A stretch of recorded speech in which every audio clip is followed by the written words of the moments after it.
everything in our backlog is a bet. Everything, whether we do discovery or not, everything is a bet. Discovery is helping us make a better bet. Now, sometimes in our organizations, we need to do a lot of discovery and make as good of a bet as we can. But there's other times we can make a risky bet. Like there's times in business where it makes sense to make a risky bet.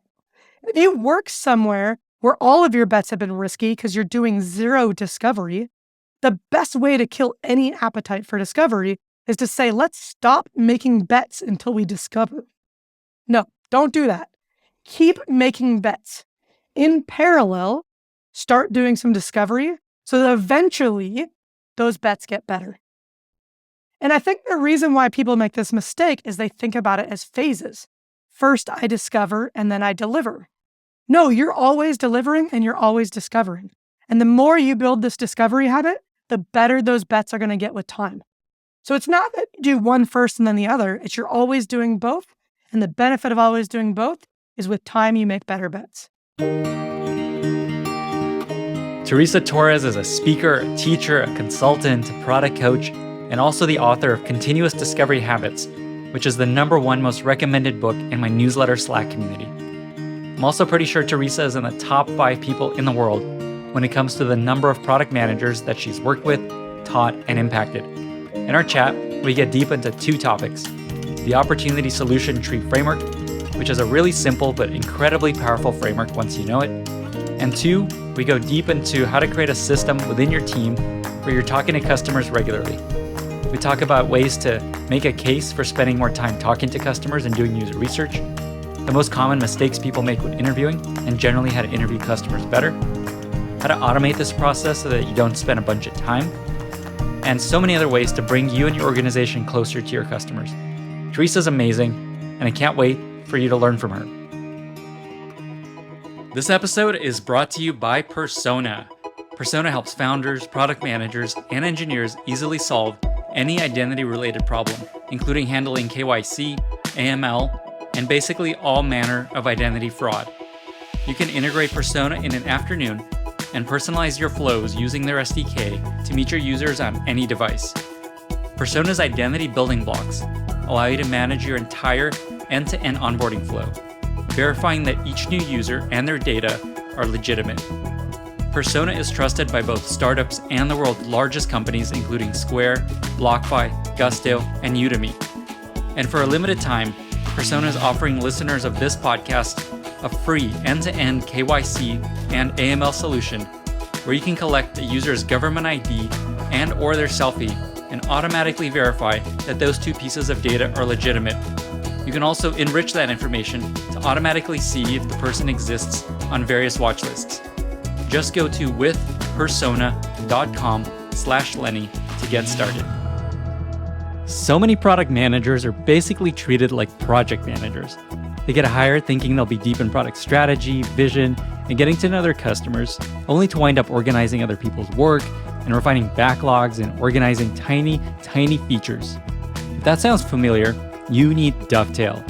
Because Dovetail gets that the true heart of product management is understanding what customers want, why they want it, and how to give it to them. That's why Dovetail built a suite of user research products that help you get to the core of what your customers really want and why they want it. Dovetail offers powerful analysis tools to help you identify themes, patterns, and insights in your customer interviews, allowing you to make better, data-informed decisions about what solutions you should build next. Organizations the world over, like Atlassian, Canva, Datadog, GitLab, Nielsen Norman Group, Sketch, Deloitte, all use Dovetail to get a better understanding of their customers and build better products. Try Dovetail's products for free for as long as you need. You can sign up and dive straight in at dovetailApp.com/Lenny. Teresa, thank you so much for being here. I don't know if you know this, but your book is consistently the #1 most recommended book in my Slack community. And also, I've personally learned so much from you, from your writing and just your tweets and all the ways that you share your lessons. And so I'm really excited to delve into continuous discovery and all the things that you teach. And so again, thank you for being here and welcome. Thanks, Lenny. I'm excited to be here. How many PMs would you say that you've worked with through your consulting and through your courses, just to give us a ballpark? That's a good question. I know through Product Tech Academy, we're just at about 11,000 students. I'm not very good at updating the number on our homepage. I think it still says something like 8,500. But officially, I think we're just about to cross the 11,000 mark, which is a little bit mind-blowing to me and a ton of fun. And then on the coaching side, it's in the hundreds, not in the thousands. Obviously, coaching is a little bit of a different beast. So yeah, I would probably say maybe 12,000. That's incredible. Would you say that maybe puts you in the top 5 PM teacher influencer types that have worked with maybe the most PMs, just roughly, just to Yeah, give people a little context? I don't even know how to evaluate that. Like, I still think about like some of the really early people that had an influence on me, and to see that some of them now recommend my book, or it's just mind-boggling. It's pretty cool. Yeah, I feel the same way sometimes with my newsletter. I'm like, okay, this person that I always looked up to as a legend is now sharing my stuff. That's Yeah. crazy. Before we get into the meat of the chat, just real quick to plug your site and kind of where to discover all the things that you do. What's the site people can check out while we chat? Yeah, so my site is producttalk.org. And then there's a few things like I blog at producttalk.org/blog. We put out 2 articles a month. And then we have a whole bunch of courses related to discovery at learn.producttalk.org. Awesome. And we'll chat a bit more about that at the end. So in our chat, I was hoping we'd cover kind of 2 main topics, things that I've maybe learned most from you over the years. One is the opportunity solution tree framework. And then 2 is just the general idea of continuous discovery and all the ways to approach that. Does that sound good? Yeah, that sounds great. Okay, sweet. So starting with the opportunity solution tree framework, it's such a simple but such a powerful way to visualize your strategy, your levers, how to prioritize, get buy-in from people, get everyone on the same page. And it's probably the thing I share most of what you've put out with people. So I'd love to maybe start with just like, what is this framework? What problem does it solve for people? And how can people apply it to their product problems? Yeah, really good question. First of all, it's just a really simple visual. It's funny how simple it looks, because using it in practice is really complex. And I definitely have a new appreciation for that, trying to teach it over and over again and seeing where people struggle. So it's a tree visual, so it's just like a decision tree. It starts with an outcome at the root of the tree, and then it branches into the opportunity space, and then it branches into solutions and maybe even assumption tests from there. And the purpose of it is, I recognize that while as an industry, some companies are moving from this output focus to an outcome focus, most product teams don't really know how to manage this really complex problem of how do I start from an outcome and figure out what to build. Like, it's a really unstructured, wide open, hard problem. And a lot of teams, they learn how to do their jobs building products by being told, build these features.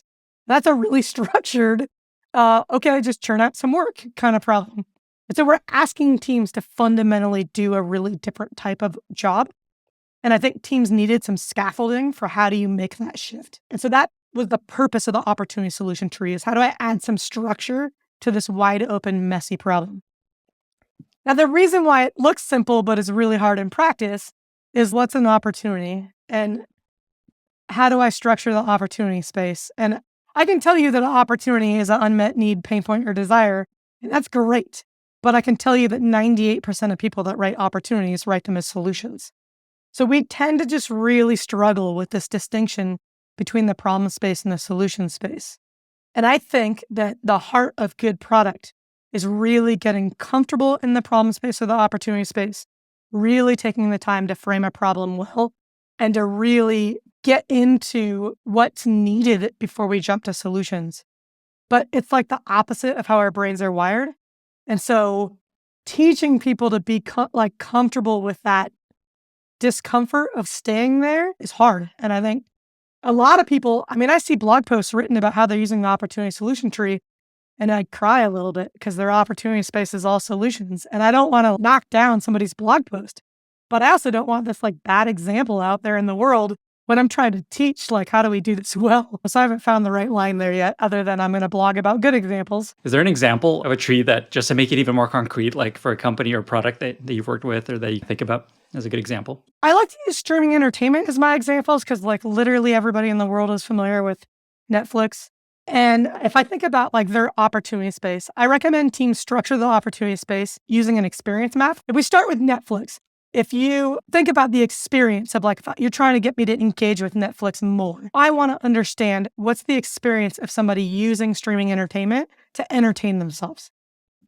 Maybe even broader than Netflix. If you watch YouTube TV, that's probably still relevant for me to learn about and understand. And so the way that I'm going to structure my opportunity space is I'm going to look at what's the overall experience of trying to entertain yourself with streaming entertainment. And that might look like, first, there's this trigger of I need to decide to watch something.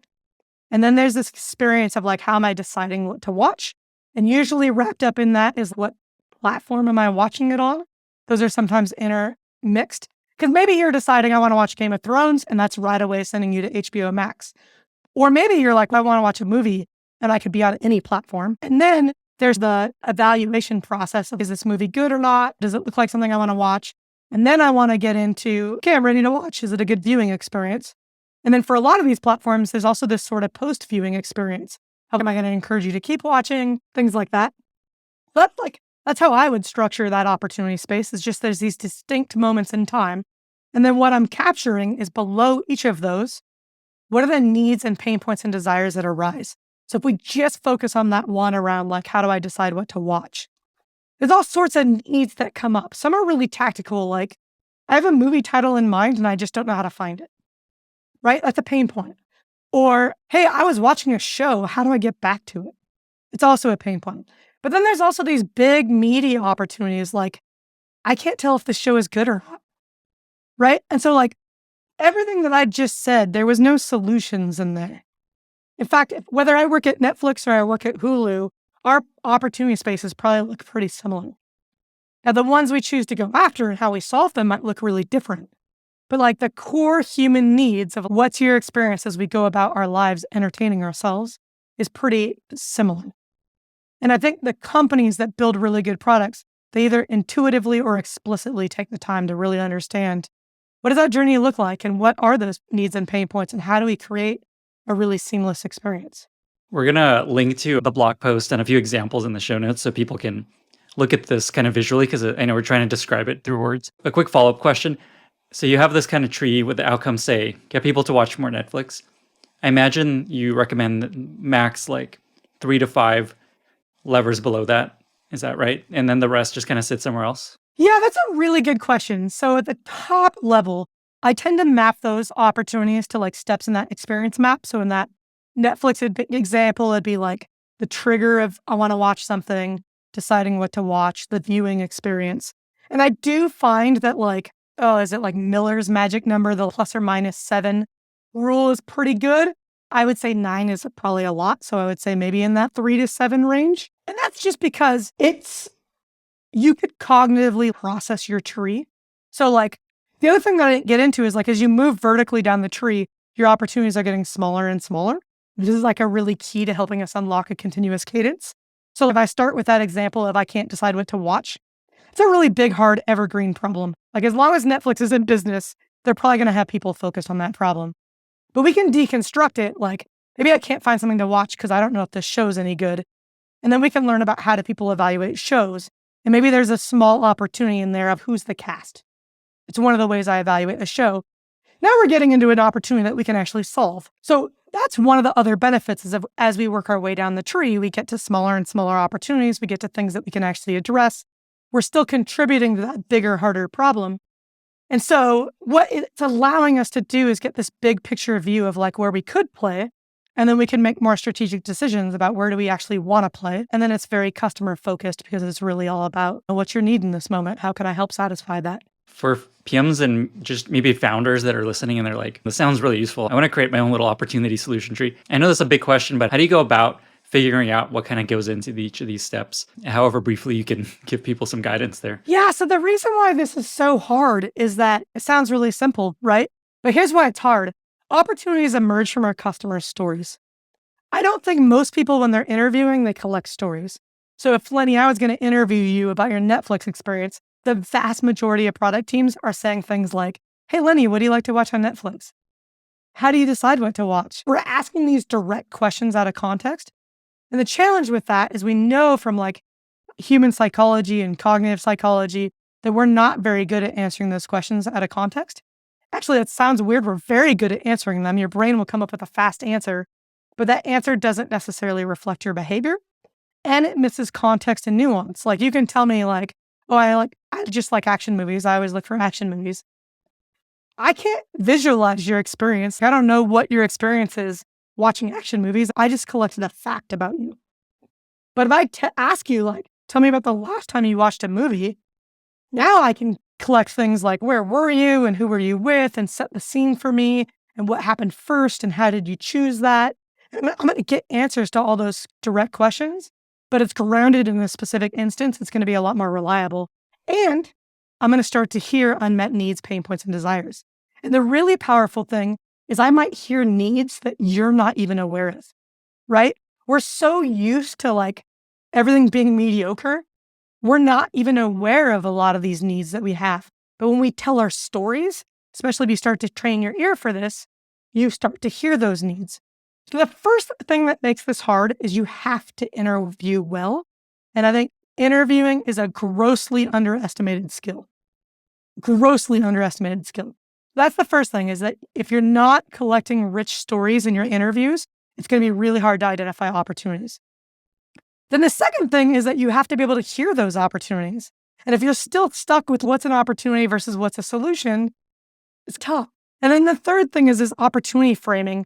Like, I believe opportunity should be really specific. Like, a really great opportunity in the streaming space is, it's hard to enter my password. Select specific letters on the screen with the Apple TV remote. If anybody has had an Apple TV, especially the old remote, it's like not a very precision device. Selecting those letters on the stupid on-screen keyboard is a horrible pain point, right? It comes up when we're entering our passwords. It comes up when we're searching for movie titles. It's a really specific opportunity. And the value of that is we can solve it. Whereas teams tend to want to frame opportunities as, I wish this was easier to use. Okay, well, what? Like, we could spend our lives making this product easier to use. What are you solving for who? And so we're skill stacking. And then we got to interview. We got to be able to hear opportunities. We got to be able to frame them well. And then in order to structure the opportunity space, we have to be able to pull out this common experience map structure across seemingly unique stories. There's a lot of skill involved. Like, I wish I could just say, hey, Lenny, it's super easy. Everybody should do it. I think it's really powerful, and I've seen it be a game changer for teams. It's hard. And I tell my teams, like when I teach it in class, I say, look, we're going to focus on structuring the opportunity space, and I'm probably going to make you think harder than you've ever had to think in your job. Because like, we don't think that much at work. We go from meeting to meeting. We stay surface level a lot. And here I am coming in with this like really hard critical thinking exercise. But I've just seen from teams that are willing to put in that work, it really is a game changer. You have a deeper understanding of what your customers need, and you build better products. Man, thinking deeply. No fun, but so important. I want to chat about interviewing and all the advice you have about just how to interview. But before we get to that, one last question around the opportunity solution kind of work. So the whole idea is to think outcome oriented. And to your point, a lot of companies have product teams that are just like, build these things for us. Don't worry about why we're doing these. If your company is of that latter sort, more of like a feature factory, can you use this framework to kind of push the team and the company in a direction of thinking outcome oriented? Or is there like a more direct approach to address that problem? Yeah. Okay. Let's talk about this based on role. Like, if you're an individual contributor and you're not at a 10-person company, I would say don't try to force the organizational change. Organizational change is such a hard and messy problem. I feel like what I would do in that situation is I would just change the way that I individually worked. And this is what I always did in every job. I made a lot of mistakes trying to change the organization, but I also just carved out a way for me to work this way. And I think we underestimate how much ability we have to do that. So even if you're being prescribed a fixed roadmap, you still can find customers to talk to. And I hear from people all the time say, I'm not allowed to talk to customers. I go, okay, your company doesn't own you when you're not at work. And I bet you know people like your customers. Why don't you just start there? So we overthink it. We think we have to go through these proper channels and we have to get permission from sales. And a lot of us, especially if you work on a consumer product, like, just go find somebody that's like your user. But I've also seen instances in B2B environments where, like, I worked with that team that worked on badges for healthcare, like the badges that nurses and doctors use to like unlock a workstation that they chart in. And this team, like, for weeks ran into problems finding a customer to talk to. And I just said, hey, do any of you know doctors or nurses in your personal network? And the product manager was like, yeah, I have 2 uncles that are doctors. Huh. Maybe we could just start there. Go talk to somebody. And I think that even if you aren't being tasked with an outcome, if you do the work to understand these are the outcomes that matter to your business, to your product, it's probably going to start with your business model, and then work to understand how the work that you're doing contributes to that. All those little teeny tiny decisions we make every day, even if you're being prescribed solutions, you'll make better decisions, right? Because you have a fuller context of what your business needs. You have a fuller context of what your customer needs. So I think for most of us, if you're in an individual contributor role, just focus on developing the habits yourself. And I'm always amazed, I was always amazed at how much I could do by just kind of ignoring everybody around me and how they were working and finding a way to do it. I love that because it lets you empower yourself and not wait for permission, for excuses. And that is always such a recipe for success for any role, especially PMs that are annoyed by how maybe their company works. Yeah. Do you want to reduce friction in your onboarding flow? Then let me tell you about Stitch. And that's Stitch with a Y. Stitch is on a mission to eliminate friction from the internet. They're starting by making user authentication and onboarding more seamless and more secure. They offer super flexible, out-of-the-box authentication solutions for companies of all sizes, from email magic links to SMS passcodes, one-tap social logins to even biometrics. Stitch is your all-in-one platform for authentication. Stitch customers have been able to increase conversion by over 60% after spending just 1 day integrating. And with their API and SDKs, you can improve user conversion and retention and security, all while saving valuable engineering time. Your engineers will come and thank you for using Stitch, because Stitch keeps you from having to build authentication in-house, and the integration process is super fast and super smooth. To get $1,000 in free credits, just go to stitch.com, and that's Stitch with a Y, and sign up and just mention that I sent you. This is a really good segue to our second topic around continuous discovery. And we've been touching on a lot of the elements of it, interviewing and understanding pain points and all that. And so maybe just to set a little bit of foundation, what is continuous discovery? Your book is named after it. You have courses on this. What's kind of like the general idea of continuous discovery? Yeah, let's just start at the beginning. So we often talk about discovery in contrast with delivery. Discovery is just used to describe the work we're doing to decide what to build, right? So every company is doing discovery. Everybody is making decisions about what to build. We have a few trends that have been evolving very slowly over the last 20 years. One of which is we're recognizing that if we want to make good decisions about what to build, we probably should include the customer somewhere in that process, right? So I teach a customer-centric view of discovery. Let's build in some feedback loops of, are we making the right decisions? Or are we making good decisions? Because there probably aren't right decisions here. Then there's a second trend that we're seeing across the board, which is we're recognizing that digital products are never done. It's not like the Netflix team is going to show up to work one day and be like, hey, our product's good enough. We're always iterating. We're always improving. Customer needs are always evolving. There's always more we could do. And so we're seeing a shift from like this project mindset that worked in a world where we were just trying to get products on a store shelf, right? Like we designed them, we built them, we manufactured them, we put them on the store shelf, we were done, we moved on to the next thing. But with digital products, there's no done. So we're seeing this shift to more of a continuous mindset. We're continuously evolving our products, which means we're continuously making decisions about what to build. And therefore, I think we need to continuously include the customer in that process. So for me, I define continuous discovery as building in those continuous feedback loops. Awesome. That's such a simple, clear way of thinking about this. Because, broadly, it's like a new term people have to get used to. Yeah. And I think you saw, I made a call on Twitter for people to ask you questions, to ask you questions about continuous discovery. And so I'm going to try to get as many of those in there in this chat as I can. Cool. And one actually was around, what do you do when your leaders tell you there's no time for discovery? Yeah, this is a tough one. I think this comes from old project-based research methods. So we don't most of the time have time to stop what we're doing and go do some research. And I'm not poo-pooing research. I've worked as a user researcher. Research is critical. And if we had the luxury of doing like long longitudinal studies, we would probably build better products. That's not our business environment, right? Our businesses are expecting us to deliver continuous value. So we need to look at how do we match that cadence. What I think is really nice about continuous discovery You can do it in as little as an interview a week. And on the interviewing side, on the discovering opportunities side, assumption testing, people always ask me, like, how much time should I be spending on assumption testing? I don't know how to answer that question because for me, assumption testing and delivery are the same work, right? Like assumption testing is the start of your delivery. I don't know where one starts and one ends, which is a little bit hard to conceptually work through, but maybe we can talk through an example. So when somebody says, I don't have time for discovery, I think what they're really saying is I don't have time for project-based research. And I agree with that. We don't have time for project-based research. So if I'm getting that pushback, I want to look for, okay, definitely don't, like, people make this mistake of we shouldn't put something in our backlog that hasn't been properly discovered. It's not true, right? Everything in our backlog is a bet. Everything, whether we do discovery or not, everything is a bet. Discovery is helping us make a better bet.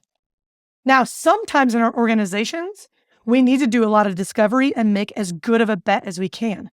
But there's other times we can make a risky bet. Like there's times in business where it makes sense to make a risky bet. If you work somewhere where all of your bets have been risky because you're doing zero discovery, the best way to kill any appetite for discovery is to say, let's stop making bets until we discover. No, don't do that. Keep making bets. In parallel, start doing some discovery so that eventually those bets get better. And I think the reason why people make this mistake is they think about it as phases. First, I discover and then I deliver. No, you're always delivering and you're always discovering. And the more you build this discovery habit, the better those bets are going to get with time. So it's not that you do one first and then the other. It's you're always doing both. And the benefit of always doing both is with time, you make better bets. You said that you could do this with one meeting, like an hour a week. And I know you have a system that you recommend for people to make this kind of automated so you're not just constantly pinging your customers, hey, can I chat with you this week? Can you just share that? Yeah, so my book, Continuous Discovery Habits, I do share some of the most common ways to automate the recruiting process. So this idea came from, I had just read Nudge by Thaler and Sunstein when it came out a few years ago. And they have this idea of like when you're designing a choice architecture, how do you make it easier to adopt the behavior you want to see than to not adopt the behavior? So I started thinking about this in the context of interviewing. I want to see product teams interview every week. So how do I make it easier for them to do that than to not do that? Okay, well, a lot of us have recurring meetings that we go to every week because they're on our calendar. So I just started to think about how do I make an interview a recurring meeting? Can I make it so that when you wake up on Monday morning, there's an interview on your calendar and you literally did nothing to get it there? And so there's a few ways to think about this. The most common strategy is to allow your customers to opt in while they're using your product or service. So just like almost everybody's seen an NPS survey embedded in the product, right? That's pretty prevalent now. Same idea, but instead of saying, would you recommend our product or service to a friend or colleague, it says, do you have 20 minutes to talk to us? If they say yes, you send them some scheduling software, they pick a time on your calendar, and voila, you've got an interview scheduled. You obviously can get more advanced. Where do you show it? Who do you show it to? How much do you tailor it? How do you position it? But the core idea is to let people opt in while you already have their attention. That works really well for consumers and B2B end users. If you're trying to get in touch with like buyers and decision makers, same idea, but use your internal teams that are already on the phone with those folks. That's sales people, account managers, maybe support folks, right? They're literally on the phone with those people all day, every day. So instead of using your product to recruit, you can use those teams to recruit. And what I do is I just have teams define a trigger every week. Like, hey, this week we're looking to talk to somebody who's experiencing this need or pain point. If you happen to be on the phone with someone who's experiencing that, again, just go ahead and use scheduling software, put it on our calendar. The goal is for the product team to not be involved at all. They literally just have to show up and conduct the interview. That's amazing. Are there tools that you recommend that are just like plug and play that make this easy? I know Calendly is probably a part of this. So many, right? So even on the scheduling side, I think Calendly innovated in that space, but there's so many fast followers. I think Outlook does this now. I think Google has a tool that does this now. I think even Salesforce has a tool that does this now. So if you're doing your schedule, if your sales team is scheduling through Salesforce, and then on the like intercept side, like how are you asking those? We have survey tools and like Qualaroo, I think innovated in this space. And then I think Ethnio was a fast follower. But Intercom does this, Usabilia does this, Chameleon does this, Hotjar might even do this. We have so many like user research tools that they're all now enabling this type of thing. Awesome. For when you're actually doing the interviewing, we had a couple questions from some Teresa fans. One is, when you kind of know what the solution should be, how do you stay disciplined and keep an open mind and keep searching for maybe something even better? First of all, you don't always have to do that, right? Not all solutions need a lot of discovery. That's like a misunderstanding, I think. I think we need to do really robust, good discovery on the things that are part of our core product experience or are going to be differentiators. We don't really have to do really amazing core discovery on like the forgot password flow if it's working fine and you're not hearing about it as a pain point, right? Now, to be fair, Slack with their magic link did the cool thing with the forgot password flow. And there was a nice innovative thing that I think moved the industry forward. So if you want to do discovery on that, great, but you probably don't have to, right? So I think the first thing to assess is we're making a bet. How much risk is involved in this bet? And how much of that risk do we need to mitigate? Now, most companies think there's no risk in any bets and they do zero discovery. And if you're not instrumenting your product and actually measuring the impact of those solutions, you may not be catching that there actually was a lot of risk. So I think you do need to instrument your product. You do need to measure the impact of everything that you release so you can start honing your judgment on where is there risk in ideas. And when you're new to discovery, I recommend you over-index on doing a little too much discovery so that you start honing your judgment of that risk. But if you're working on an opportunity that's really core to your product functionality, it is a differentiator, it's where you want to make sure you have a really robust, good solution.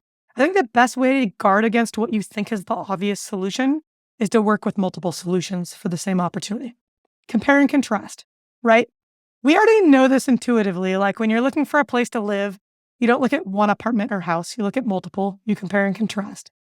When you're looking for a job, you don't talk to one company. We know if we want to make good decisions, we need options and we need to evaluate the pros and cons of each. And the same is true in the product world. So if you're feeling like this needs to be a really good solution and we're overcommitting to one, that's when you need to increase your options. I'd love your insight on, as a PM, in theory, you should be a little bit unbiased and giving people a chance to change your mind and come up with ideas that maybe you disagree with. On the other hand, as a PM, you always have opinions about what the right answer is. In the PM function, do you have a perspective on how much more say a PM should have maybe over what ends up being decided? Yeah, this is a tough question. There's such strong opinions about this. And I see analogies of the product manager is the decider and they're the CEO of the product.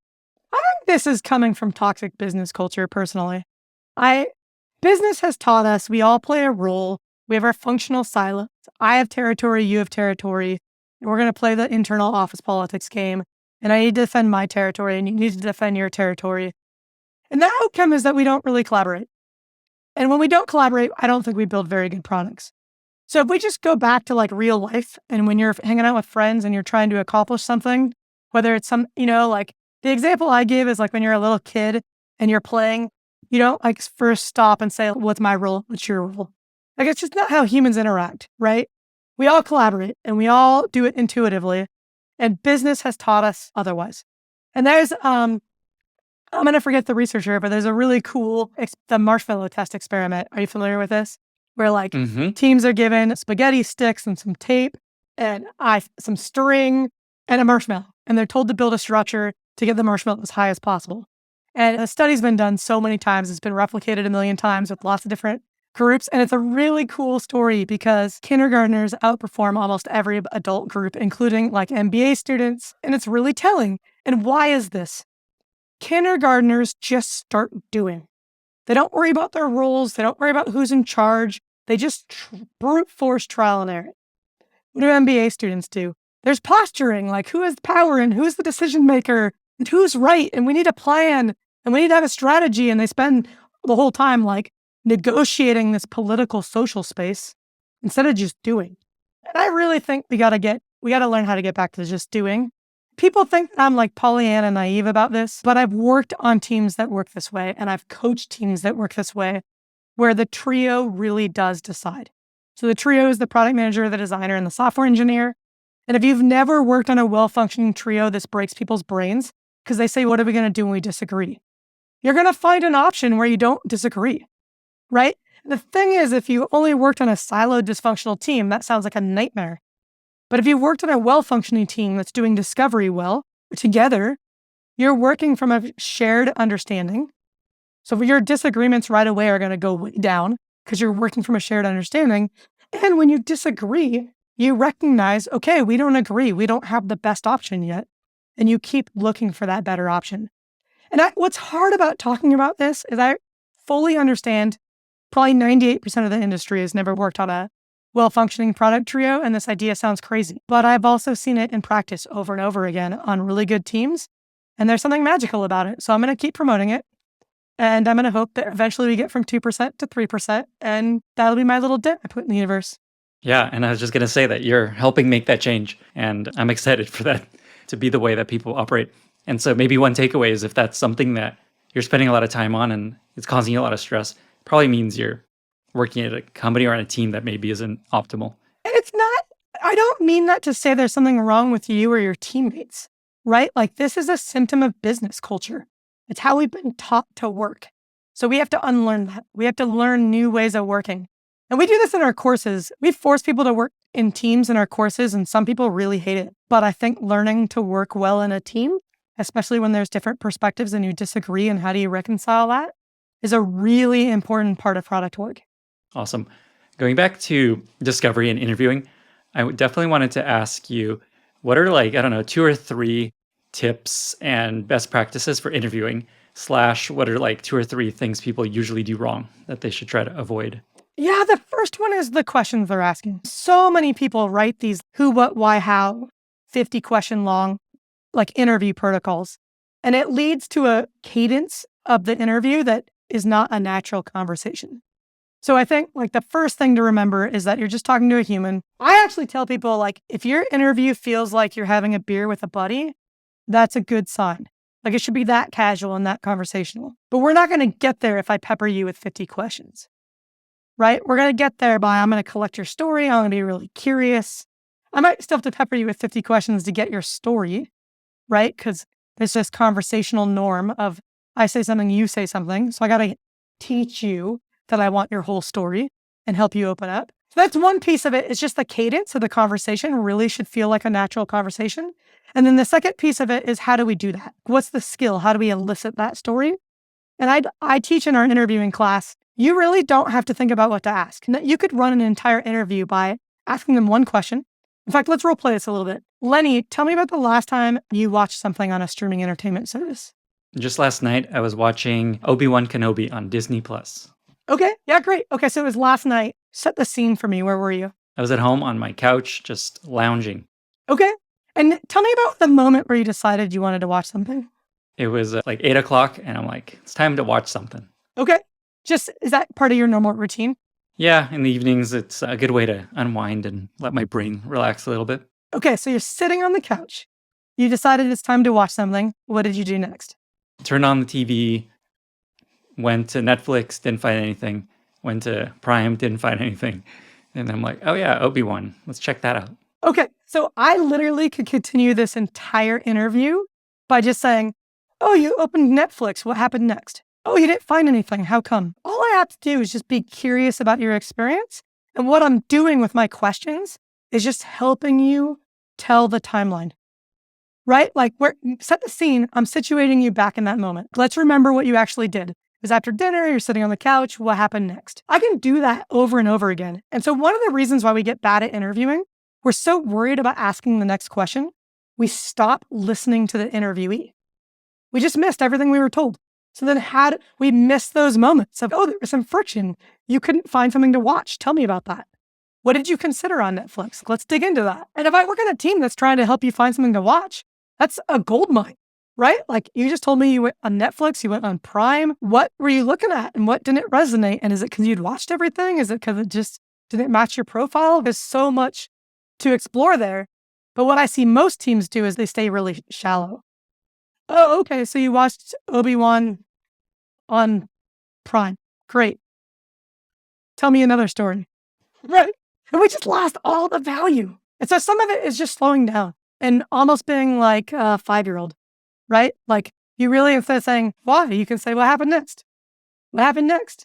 Now, there's this technique of summarize what you heard, show that you're listening to them, bring them back to the moment where you want a little more detail. But yeah, it's a game changer. What happens when you collect stories is you hear about things you would have never thought to ask about. And it's also really fun to share because I'm like, oh, this is fun. Just talking about what I did. I love that you just said that because people worry. Like, how many times have you heard somebody say, like, you ask the sales rep, hey, can I talk to your customer? And they're like, I don't want to ask them a favor. Okay, it turns out if you collect stories in your interviews, customers love it. Most of the time, in fact, the sign that you ran a good interview is your customer is going to say, wow, when can we do this again? Wow, I love that. The other piece of this that you haven't mentioned is there's a lot of focus on what you've done, not on what you would do or you could do. Yeah. I imagine that's an important part of this. We're product people are in the business of changing behavior, understanding and changing behavior. And I think that's a really big mistake that teams make is they, both in their prototype tests and in their interviews, they focus on what people would do, on what people think, on why they think they do something. And it's all really unreliable. It's a garbage in, garbage out kind of situation. The real measure is, tell me about your behavior. What did you actually do? And we have to help people do that. Something else someone asked that I really wanted to cover is, how does this process change as your company grows from like early stage to later stage? In an ideal world, it doesn't change. Because here's why. Like if I have a trio and they have an outcome and they're empowered to reach that outcome, and they're interviewing every week and they're assumption testing to evaluate solutions, and they're finding things to build and they're driving their outcome, that's a really successful team. And they could do that in a 3-person company, or they could do that in a 100,000-person company. The primary difference is in a 3-person company, there's no adjacent teams, right? In a 100,000-person company, there's a lot of adjacent teams. And so you probably have some dependencies to manage. But you still should start with an outcome, be empowered to go after it, be empowered to come up with your own solutions. What's going to be different in that 100,000-person company is you probably have like design patterns and libraries you got to rely on for a coherent user experience. And you probably have another team that's working adjacent to you that you need to share your discovery work and be aware of what they're working on, because you do need to build a coherent product. And so as our companies get bigger, we have a lot of that like lateral collaboration we have to do to make sure we're still building a coherent product. But I think the fundamental like base unit stays the same. Something that I've seen happen with larger companies, especially as companies grow, is a little bit of cynicism of user research, specifically how few people you talk to and how that leads to you making a decision. How do you respond to those kinds of concerns? I love this. I don't know why product teams suddenly are held to a standard that nobody else is held to. Like when somebody says something like, why is it reliable to make a decision based on one interview? I just flip the question around. Tell me about the decisions you made last week. How many customers did you talk to? What data did you use? Like every human in business is making decisions with zero data. So I'm going to go with 1 is better than 0. That's a little bit of a flippant answer, but it's true, right? Here's what's happening when that question comes up. I have an opinion that's different than yours. I don't like your conclusion, so I'm going to nitpick it. And in the product world, unfortunately, everybody in business has an opinion about what we should be building. And so that's why we face that and we get held to this standard. I have a real reason why we can make decisions based on small data. We're in the business of changing behavior, not seeking new knowledge. And we have really good feedback loops. And so we can make decisions based on small experiments because we're going to continue to get bigger feedback loops and more reliable data over time. And especially as we deliver and we do live production prototyping, we actually can get large scale data. I don't want to start there because we're never going to ship anything. So there is like legitimately a valid reason why we can work on small data, but it's an unfair question because we're not holding anybody else in business to that standard. Along those lines, when does it make sense to run an experiment versus rely on user research? Do you have kind of a mental model for how you think about that? Yeah. Okay. So our language around this is terrible. It's so ambiguous. What's an experiment? What's user research? I would say experiments are user research. I'm trying to just dramatically simplify this. I think from a discovery standpoint, we have 2 core activities: qualitative interviewing and assumption testing. And so with qualitative interviewing, we're trying to learn about the opportunity space. Where do we see unmet needs, pain points, and desires? Interviewing is not the only way to identify opportunities. Observations are actually a better way. I focus on interviewing because it's something we can do sustainably week over week. Most teams don't have the ability to observe their customers every week. On the assumption testing side, This is where for me, anything that helps us evaluate a solution where we're starting with a very specific assumption is an assumption test. So we have experiments that I actually don't even think we should be running because they're testing the whole idea before we have any idea if that idea has a strong foundation. They're taking too long. They cost too much money. They're taking too much time. So how do I break this down? Like, the first thing is we have to learn how to take an idea and break it into its underlying assumptions. We have to learn how to prioritize those assumptions. And then we have to learn how to run tests that are small enough that they're just testing that assumption. And this is all critical because it's what makes continuous discovery sustainable, right? I tell people to work with 3 ideas at once, and teams are struggling to test even a single idea. So how's that sustainable? That team that's struggling to test a single idea is still stuck in project-based research world. They're running experiments that take weeks to get results. Whereas when I talk about assumption testing, I'm working with a team that's running half a dozen to a dozen assumption tests in 1 week. And those assumptions span 3 ideas. At the end of the week, they can start to compare and contrast those solutions. So we got to shift our methods, right? Like, continuous discovery is sustainable if we change our behavior, if we change our habits. This is a good segue to the end of our chat. We've been chatting for about an hour. I know you have to run. For folks that want to learn more about assumption testing, continuous discovery, all the things that you've been chatting about, where can they find you online and find these courses online? Yeah, so first I'll mention the book, Continuous Discovery Habits. It's available at bookstores around the world. It's in Kindle, paperback, and Audible. Kindle, EPUB, paperback, and Audible. And then I do blog about all of this at producttalk.org, and our courses are at learn.producttalk.org. Awesome. I also love to ask guests, how can listeners be useful to you? Since the book has come out, the reaction has been unbelievably amazing and a lot of fun. And I'm a little bit overwhelmed by people in the industry who have never been exposed to this way of working, having a lot of skepticism that it's possible. So here's how listeners can be helpful. I didn't make up this way of working, right? This way of working evolved from teams figuring this out.